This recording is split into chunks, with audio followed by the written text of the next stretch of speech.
Assalamualaikum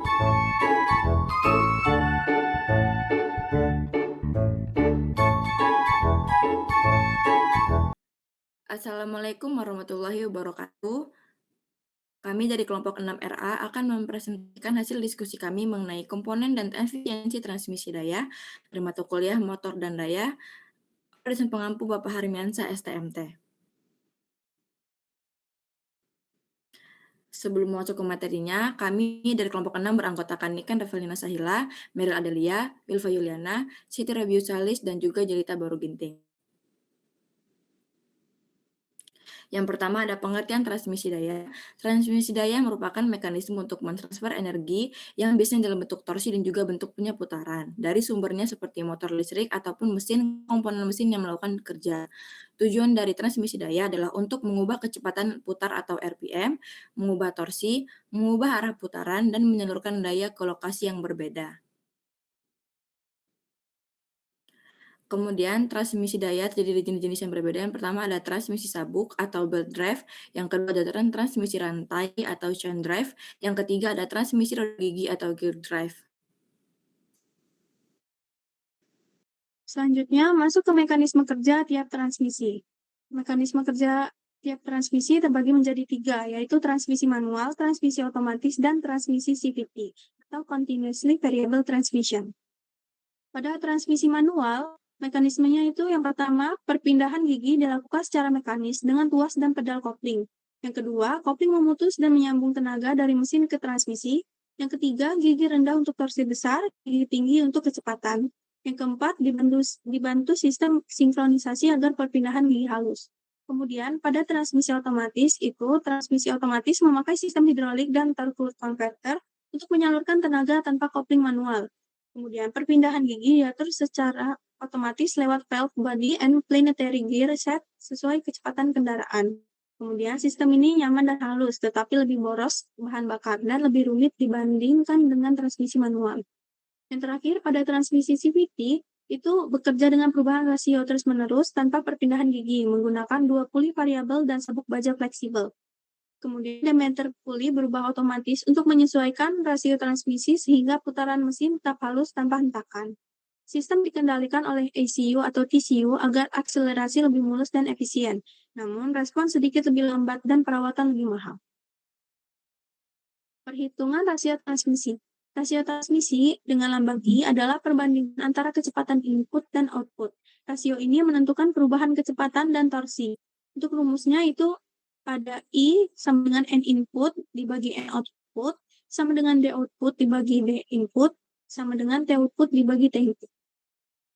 Kemudian untuk keterangannya itu I adalah rasio transmisi, N output adalah kecepatan putar poros penggerak atau driver dengan satuan RPM, N output adalah kecepatan putar poros yang digerakkan atau driven dengan satuan RPM, D output adalah diameter puli atau sprocket atau gear yang digerakkan, D input adalah diameter puli atau sprocket atau gear penggerak, T output adalah torsi pada poros yang digerakkan dengan satuan Nm, dan T input adalah torsi pada poros penggerak dengan satuan Nm. Selanjutnya di sini ada contoh soalnya. Soalnya itu sebuah motor berputar pada 1800 rpm yang memutar puli berdiameter 4 inch.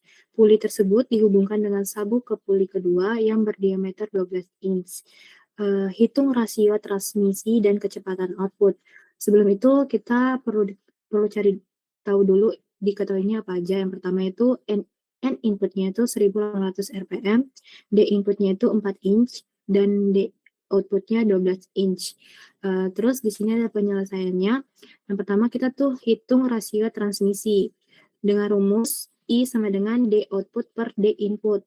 Nah, D outputnya itu kan 12, jadi 12 per 4 itu dari D input yang menghasilkan 3.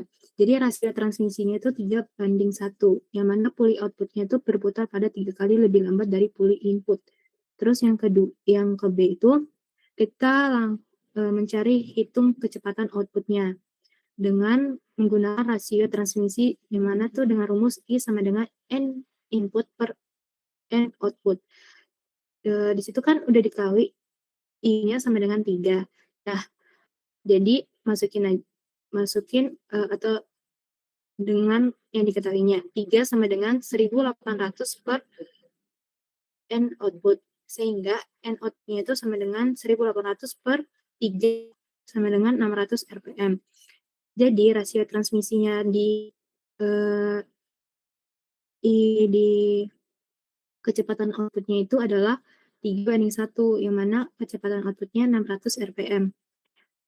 Kesimpulannya itu, sistem ini adalah spin reducer dengan rasio 3:1, yang mana kecepatan output turun menjadi 600 RPM, tetapi torsi output secara teoritis akan 3 kali lebih besar dari torsi input.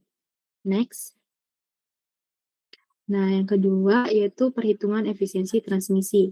Efisiensi atau dengan satuan eta adalah perbandingan antara daya output yang berguna dengan daya input pin.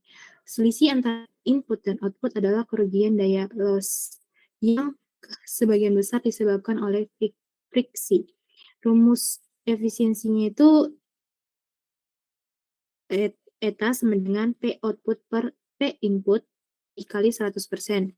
Karena daya P sama dengan torsi atau dengan satuan T dikali kecepatan sudut omega, dan omega sama dengan 2 pi N per 60. Maka efisiensi juga dapat dihitung dengan torsi dan kecepatan. Selanjutnya,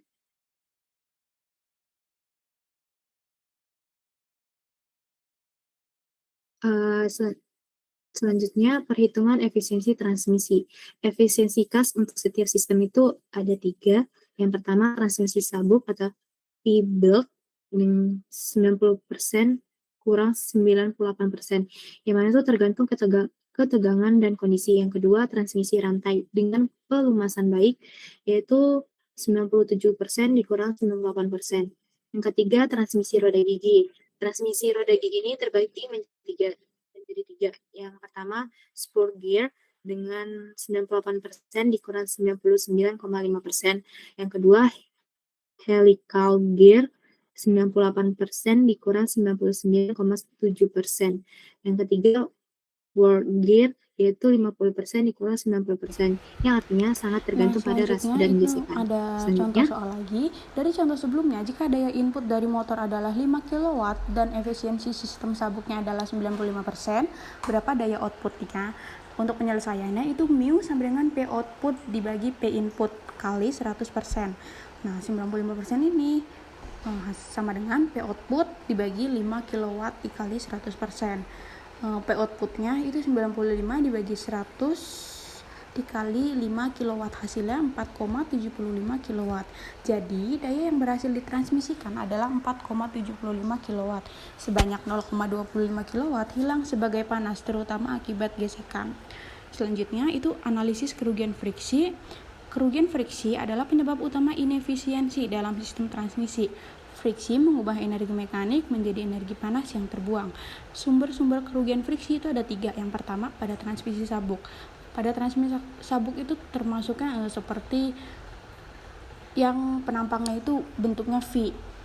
Yang sabuknya itu bisa mencekram pulai dengan kuat. Nah, terus yang kedua itu ada transmisi rantai. Transmisi rantai itu seperti mekanik yang dari poros ke poros lain di